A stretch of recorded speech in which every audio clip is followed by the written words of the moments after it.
আসসালামু আলাইকুম প্রিয় দর্শক, সবাই কেমন আছেন? চলে আসলাম এই মুহূর্তের সবচেয়ে গুরুত্বপূর্ণ আবহাওয়ার খবর নিয়ে। তো আজ 2 জুন রোজ রবিবার এবং আগামীকাল 3 জুন রোজ সোমবার।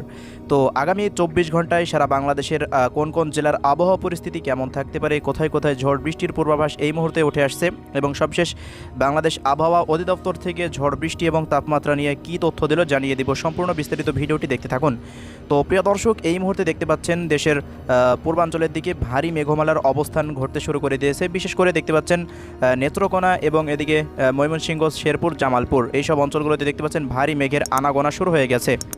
তো আমরা যদি এই মুহূর্তে ইনফ্রারেড মোডে চলে যাই, দেখতে পাচ্ছেন প্রিয় দর্শক, ভারী থেকে অতি ভারী বজ্রবাহী মেঘ তৈরি হচ্ছে সিলেট এবং ময়মনসিংহ বিভাগের ওপরে। কিছুক্ষণের মধ্যে এই দুই বিভাগে ভারী থেকে অতি ভারী বৃষ্টিপাত শুরু হয়ে যাবে। এই যে সিলেট, সুনামগঞ্জ, এরপর মৌলভীবাজার এবং হবিগঞ্জ জেলায় ভারী বৃষ্টিপাতের সম্ভাবনা এই মুহূর্তে তৈরি হচ্ছে।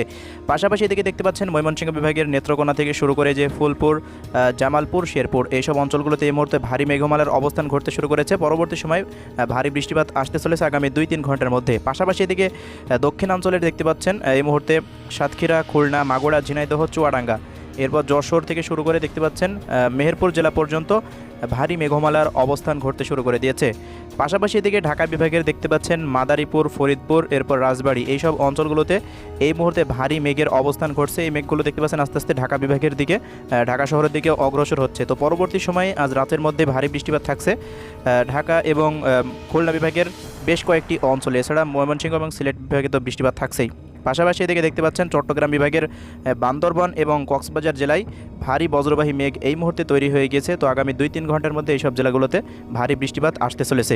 তো এই হলো এই মুহূর্তে স্যাটেলাইট ইমেজের পরিস্থিতি। তো প্রিয় দর্শক, এবার আমরা চলে যাব পরবর্তী 24 ঘন্টায় ঢাকা বিভাগ সহ দেশের 8 বিভাগের কোন কোন অঞ্চলগুলোতে কেমন বৃষ্টিপাত থাকতে পারে। চলুন আমরা বৃষ্টিবাহী মোড থেকে দেখে নিই।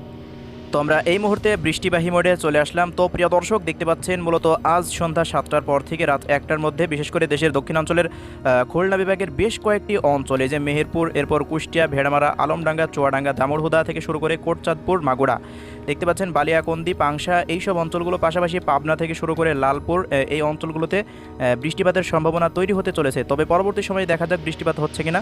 তো আপনি যে সময় থেকে ভিডিওটি দেখেন না কেন, বৃষ্টিপাত হয়েছে কিনা অবশ্যই কমেন্ট বক্সে জানাবেন। এরপর পরবর্তী সময় আস্তে আস্তে বৃষ্টিবাহী মেঘগুলো রাজশাহী বিভাগ থেকে শুরু করে দেখতে পাচ্ছেন এটি আস্তে আস্তে সরে যাচ্ছে দেশের উত্তর পূর্বাঞ্চলে। এরপর দেখেন রংপুর বিভাগের প্রায় প্রত্যেকটা জেলাতেই রাত 12টার পর থেকে আগামীকাল সকাল 6টা পর্যন্ত ভারী বৃষ্টিপাতের সম্ভাবনা আমরা এই মুহূর্তে তৈরি হতে দেখতে পাচ্ছি। যে আগামীকাল সকাল পর্যন্ত ভারী বৃষ্টিপাত অব্যাহত থাকবে। মূলত আজ রাত 12টার পর থেকে, প্রত্যেক দিনের মতো আজ রাত 12টার পর থেকে ভারী মেঘমালা শুরু হয়ে যাবে রংপুর বিভাগে। দেখতে পাচ্ছেন প্রত্যেকটা জেলাতেই, রংপুরের দিনাজপুর, ঠাকুরগাঁও, পঞ্চগড় থেকে শুরু করে নীলফামারী, লালমনিরহাট, কুড়িগ্রাম, গাইবান্ধা, রংপুর প্রত্যেকটা অঞ্চলেই ভারী বৃষ্টিপাতের সম্ভাবনা এই মুহূর্তে তৈরি হচ্ছে। পাশাপাশি এদিকে শেরপুর, জামালপুর, নেত্রকোনা, ময়মনসিংহ এবং এই সাইডে দেখতে পাচ্ছেন সুনামগঞ্জ এবং সিলেটে অতি ভারী বৃষ্টিপাত থাকছে।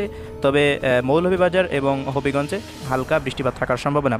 তো এই মুহূর্তে দেখতে পাচ্ছেন আজ রাত মূলত 12টার পর থেকে ঢাকা বিভাগের কিশোরগঞ্জ এবং এদিকে নরসিংদী এই সব অঞ্চলগুলোতে বৃষ্টিপাতের সম্ভাবনা তৈরি হচ্ছে। পাশাপাশি এদিকে রয়েছে নগরপুর, টাঙ্গাইল, মানিকগঞ্জ এই অঞ্চলগুলোতেও বৃষ্টিপাতের সম্ভাবনা তৈরি হচ্ছে। তো এই মুহূর্তে বৃষ্টিপাত দেশের দক্ষিণ অঞ্চলে তবে দেখা যাচ্ছে না। চট্টগ্রাম শহর এবং ফেনীতে দেখতে পাচ্ছেন ছিটে ফোটা 0.5 মিলিমিটার, মানে একেবারে সামান্য ছিটে ফোটা বৃষ্টিপাত থাকতে পারে। তো এরপর আমরা পরবর্তী সময়ে চলে যাই। তো আজ রাতের আবহাওয়া এমন থাকবে। তো আগামীকাল থেকে দেখতে পাচ্ছেন সকালের পর থেকে সিলেট বিভাগে বৃষ্টিপাত থাকছে। এরপর দুপুর 12টার পর থেকে 3 জুন রোজ সোমবার দুপুর 12টার পর থেকে খুলনা বিভাগের উপকূলীয় অঞ্চল এবং এদিকে বরিশাল বিভাগের বেশ কিছু অঞ্চলে, যে পটুয়াখালী থেকে শুরু করে ভোলা, এরপর মঠবাড়িয়া, কলাপাড়া, লালমোহন, চরফ্যাশন, লক্ষ্মীপুর, ভোলা, দেখতে পাচ্ছেন ঝালকাঠি এইসব অঞ্চলগুলোতে বৃষ্টিপাতের সম্ভাবনা তৈরি হচ্ছে। পাশাপাশি এদিকে শ্যামনগর থেকে শুরু করে সাতক্ষীরা, বাগেরহাট, গোপালগঞ্জ, নড়াইল, যশোর এইসব অঞ্চলগুলোতে বৃষ্টিপাত হতে পারে। তো এই মুহূর্তে দেখতে পাচ্ছেন ঢাকা বিভাগেরও বেশ কিছু অঞ্চলে মাদারীপুর, শরীয়তপুর, মুন্সিগঞ্জ, ফরিদপুর, মানিকগঞ্জ, নারায়ণগঞ্জ এইসব অঞ্চলগুলোতে বৃষ্টিপাতের সম্ভাবনা তৈরি হচ্ছে। তো দেখা যাক পরবর্তী সময় বৃষ্টিপাত হয় কিনা। পূর্বাভাস অনুযায়ী আমরা এতটাই জানতে পারছি যে আগামী 24 ঘন্টার মধ্যে ঢাকা, খুলনা বিভাগে ভারী বৃষ্টিপাত আসতে চলেছে। তো আস্তে আস্তে দেখতে পাচ্ছেন বেলা 4টার পর মূলত বৃষ্টিপাতগুলো পূর্বাঞ্চলের দিকে সরে যাচ্ছে। তো এই মুহূর্তে চট্টগ্রাম বিভাগে বৃষ্টিপাত থাকতে পারে। এরপর রাত 9টার পর থেকে মূলত আবার সিলেট বিভাগের প্রত্যেকটা জেলায় ভারী বৃষ্টিপাত থাকছে। এরপর ময়মনসিংহ বিভাগে ছিটে ফোটা বৃষ্টিপাত থাকার সম্ভাবনা এবং রাজশাহী বিভাগের জয়পুরহাট, রানাঘাট থেকে শুরু করে বগুড়া, এরপর নাটোর, এইসব অঞ্চলগুলোতে বৃষ্টিপাত হতে পারে। তো এই হলো পরিস্থিতি আগামী 24 ঘন্টার, প্রিয় দর্শক। তো 24 ঘন্টা পর আবার নতুন যে পরিস্থিতি তৈরি হয় সেটি আপনাদের আবার দেখানো হবে।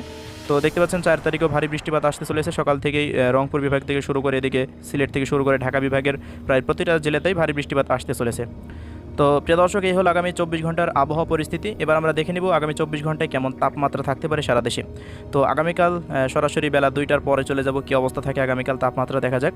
তো দেখতে পাচ্ছেন প্রিয় দর্শক, ঢাকা বিভাগের প্রায় প্রত্যেকটা জেলাতেই তাপমাত্রা 32-33-এর আশেপাশে থাকার সম্ভাবনা। এছাড়া বরিশাল বিভাগেরও প্রায় প্রত্যেকটা জেলায় দেখতে পাচ্ছেন 32 এবং কলাপাড়া থেকে 31 এমনই তাপমাত্রা থাকবে আগামীকাল। এছাড়া খুলনা বিভাগে 33।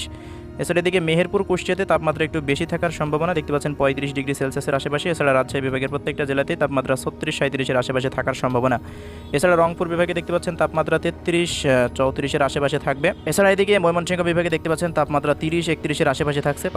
পাশাপাশি এদিকে সিলেট বিভাগে 29-30-এর আশেপাশে প্রত্যেকটা জেলাতেই দেখতে পাচ্ছেন তাপমাত্রা থাকার সম্ভাবনা। তো এই মুহূর্তে এদিকে চাঁদপুর, নোয়াখালী, ফেনী, লক্ষ্মীপুর থেকে শুরু করে দেখতে পাচ্ছেন তাপমাত্রা চট্টগ্রাম বিভাগের প্রত্যেকটা জেলাতে তাপমাত্রা 29-30-এর আশেপাশে থাকবে। কয়েকটি জেলাতে 31 ডিগ্রি সেলসিয়াস পর্যন্ত তাপমাত্রা সর্বোচ্চ থাকতে পারে। তো আগামীকাল রাতের তাপমাত্রা কেমন থাকতে পারে সর্বশেষ আমরা এটি একবার দেখে নিব। তো রাতের তাপমাত্রা দেখতে পাচ্ছেন রংপুর একেবারেই কম থাকছে, 24 ডিগ্রি সেলসিয়াসের আশেপাশে। এছাড়া সিলেটে 24-25 এবং ঢাকাতে 28, রাজশাহীতে 29 এবং খুলনাতে থাকছে তাপমাত্রা 29-28 এমন, বরিশালে 28 এবং চট্টগ্রাম বিভাগে 27-26-25 এমন তাপমাত্রা থাকার সম্ভাবনা রাত্রিকালীন।